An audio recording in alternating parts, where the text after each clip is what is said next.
कि इनका बेटा विदेश पढ़ने के लिए गया है, मामा का। और मामा के एक संदर्भ में मैं आपको बता दूं, मेरा नाम कन्हैया है और कन्हैया ने कंस का वध किया था और कंस भी मामा था। यह संदर्भ मैं इसलिए बता रहा हूं कि हमको सच्चाई आंख खोल करके देखने की जरूरत है। इस प्रदेश में गरीब के लिए महाविद्यालय नहीं बनेगा, गरीब के लिए विश्वविद्यालय नहीं बनेगा, गरीब के लिए छात्रावास नहीं बनेगा। क्यों? क्योंकि जब मुख्यमंत्री का बेटा विदेश पढ़ने के लिए जाएगा तो आदिवासी के लिए महाविद्यालय क्यों बनाएगा? और जब चुनाव आ गया है, 20 साल से सरकार चला रहे हैं, जब चुनाव में 20 महीना बचा है, तब इनको बहन जी लाडली की याद आई है और क्या कह रहे हैं कि हम 2000 रुपया दे देंगे। चाचा, आप 2000 रुपया अपने पास रखिए, यह बताइए कि 350 का सिलेंडर 1400 रुपए में क्यों मिल रहा है? 750 रुपया तो रिचार्ज कराने में लगता है। बहनें यहां पे बैठी हुई हैं, 2000 रुपया दे दीजिएगा तो 2 महीना ठीक से 2 मोबाइल रिचार्ज भी नहीं हो पाएगा। ठगते हैं, ठग रहे हैं हमको। आपका खेल हम समझ रहे हैं, आपका खेल हम समझ रहे हैं कि आप हमारे आंख में धूल झोंक करके हमारी संपत्ति, हमारा रिसोर्स हमसे छीन रहे हैं। और जब हम अपने जल जंगल जमीन की बात करते हैं तो ये हमारे ऊपर तरह तरह का आरोप लगाते हैं। कहते हैं जल जंगल जमीन की बात करने वाले लोग अर्बन नक्सल होते हैं। हाय रे गृह मंत्री, बड़ी दया आती है आप पे। 2 बार की सरकार है इनकी, 20 साल से मध्य प्रदेश में सरकार चला रहे हैं और मेरे पिताजी मुख्यमंत्री नहीं थे, ना प्रधानमंत्री थे। मैं एक साधारण परिवार का लड़का हूं, लेकिन मेरे पास महात्मा गांधी की तरह, बिरसा मुंडा की तरह, शहीद आजम भगत सिंह की तरह, डॉक्टर बाबा साहब भीमराव अंबेडकर की तरह सच की ताकत है। इस बात को याद रखिएगा। अरे पूरी ताकत लगा लीजिए, आप हमारी सच्चाई को नहीं बदल सकते हैं। हम सच के लिए लड़ रहे हैं, हम अपने लोकतांत्रिक अधिकार के लिए लड़ रहे हैं। और लोकतंत्र का क्या मतलब होता है? लोकतंत्र का मतलब यह होता है कि जैसे मुख्यमंत्री के बेटा का वोट एक होता है, उसी तरह से आदिवासी के बच्चा का भी वोट एक होता है। अगर मुख्यमंत्री के पास पैसा है, वो अपने बच्चे को विदेश भेज सकता है, तो हम भी इस देश में टैक्स देते हैं। हमारे बच्चों के लिए भी अच्छी शिक्षा की व्यवस्था होना चाहिए, अच्छा अस्पताल होना चाहिए, अच्छी सड़कें होनी चाहिए, महिलाओं की सुरक्षा होनी चाहिए। यह हमारा हक है। और जब हम अपना हक मांगते हैं तो हमारी बात को गुमराह करने की कोशिश करते हैं, लेकिन हम गुमराह होने वाले नहीं हैं। इनका खेल हम समझते हैं। हम आपके टैक्स के पैसे से, आपके टैक्स के पैसे से हमने पीएचडी की है, हमने आपका नमक खाया है और हम नमक हराम नहीं हैं, हम नमक हलाल हैं। और हम आपके साथ यह नमक का वादा करते हैं क्योंकि हम महात्मा गांधी की पार्टी से हैं और महात्मा गांधी ने नमक का आंदोलन कराया था और अंग्रेजों को धूल चटाया था। इस बात को हम इनको याद दिलाना चाहते हैं। अगर हम इस देश को अंग्रेजों से मुक्ति दिला सकते हैं तो अंग्रेजों की चापलूसी करने वालों से भी मुक्ति दिला सकते हैं। हमारे स्कूलों को बंद करके, हमारे छात्रावासों को बंद करके, तरह तरह का भर्ती घोटाला करके, घोटाला खत्म ही नहीं हो रहा है। रोज नया घोटाला पैदा हो जाता है। अभी जो नया घोटाला आया है उसका नाम है पटवारी घोटाला।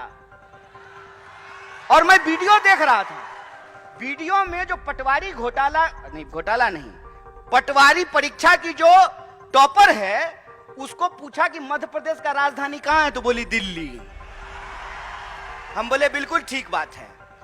आजकल मध्य प्रदेश में सारा कंट्रोल दिल्ली से ही चल रहा है। बेचारे नरोत्तम मिश्रा जी, उनको फिल्म का बड़ा इंटरेस्ट है। अक्सर दीपिका पादुकोण को देखते रहते हैं कि दीपिका पादुकोण क्या पहनी है। अरे राज्य चला लो यार, गृह मंत्री हो, तुम्हारे राज्य में सबसे ज्यादा महिलाओं के खिलाफ अत्याचार हो रहे हैं, सबसे ज्यादा आदिवासियों के खिलाफ अत्याचार हो रहे हैं। राज्य समल में नहीं रहा है। कहते हैं ना, घर में नहीं दाने, अम्मा चली भुनाने। पहले अपना राज्य तो चला लीजिए। आए दिन घोटाले होते रहते हैं और पूरा कंट्रोल। पहले इनको मुख्यमंत्री बनने का मन था, मुझे भी सूत्रों से पता चला है। क्या क्या जी साहब, मीडिया के लोग यहां बैठे हुए हैं, बोलिए ना, डरिए मत। अरे लोकतंत्र है, सबको बोलने का हक है। अरे हम लोग तो एक नारा लगाते हैं, जगह है कितनी जेल में तेरे, देख लिया है देखेंगे। कितने लोगों को जेल में डाल देंगे। सच बोलिए, सच की ताकत होती है। पहले इनको कहा कि ऐसे ही उलझुल बात किया करो, सोशल मीडिया पे पॉपुलर हो जाओगे। और जैसे पटवारी की परीक्षा की टॉपर को मध्य प्रदेश की राजधानी दिल्ली लगती है, इनको भी सत्ता का केंद्र आजकल दिल्ली लगता है। और जब चुनाव आता है तो दिल्ली इंदौर में घूमना शुरू कर देता है। आजकल दिल्ली इंदौर घूम रहा है। तो जब आ ही गए हैं नेकी और पूछ पूछ, तो इनसे पूछ लेना चाहिए कि क्यों घोटाले पे घोटाले हो रहे हैं, क्यों आदिवासियों के खिलाफ अत्याचार हो रहे हैं, क्यों महिलाओं के खिलाफ अत्याचार हो रहे हैं, क्यों आपके द्वारा किए गए एक भी वादे पूरे नहीं किए गए। और जब चुनाव आया है, लाडली योजना, समझ रहे हैं साहेब, अपने लाडले के लिए ये लाडली योजना लेकर के आए हैं साहब। ये सच्चाई हम देख रहे हैं। इस सच्चाई को मैं अपने आदिवासी भाई बंधुओं से कहना चाहता हूं, अपनी बहनों से कहना चाहता हूं कि ये मौका है कि जो 20 साल से आपने अत्याचार झेला है, उस अत्याचार का आपको बदला लेना है और उनको एहसास कराना है कि राजा का बेटा राजा नहीं होगा। ये लोकतंत्र की ताकत है। और लोकतंत्र की ताकत यह है कि सब लोगों को चुनाव लड़ना पड़ता है। कमलनाथ जी भी चुनाव लड़ते हैं, दिग्विजय सिंह जी भी चुनाव लड़ते हैं, और नरोत्तम मिश्रा को भी लड़ना पड़ता है। एक उदाहरण आप मुझे सोच करके बताइए। और यहां पे चूंकि कांग्रेस के वरिष्ठ नेता मौजूद हैं और हमारे आदिवासी भाई बंधु हैं, इसलिए कहना जरूरी है कि श्रीमती गांधी को 2 बेटे, संजय गांधी और राजीव गांधी, दोनों कांग्रेस में थे। बाद में संजय गांधी जी की पत्नी बीजेपी में चली गई, चुनाव लड़ी, चुनाव जीती। राजीव गांधी जी की पत्नी भी चुनाव लड़ी, चुनाव जीती।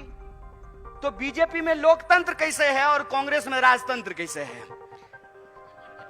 वहां जो बहु चुनाव जीती तो वो लोकतंत्र है, और श्रीमती गांधी के यहां जो बहु चुनाव जीते तो यह राजतंत्र है। हाय रे बेईमान, बेशर्मी देखे हो, बेशर्मी।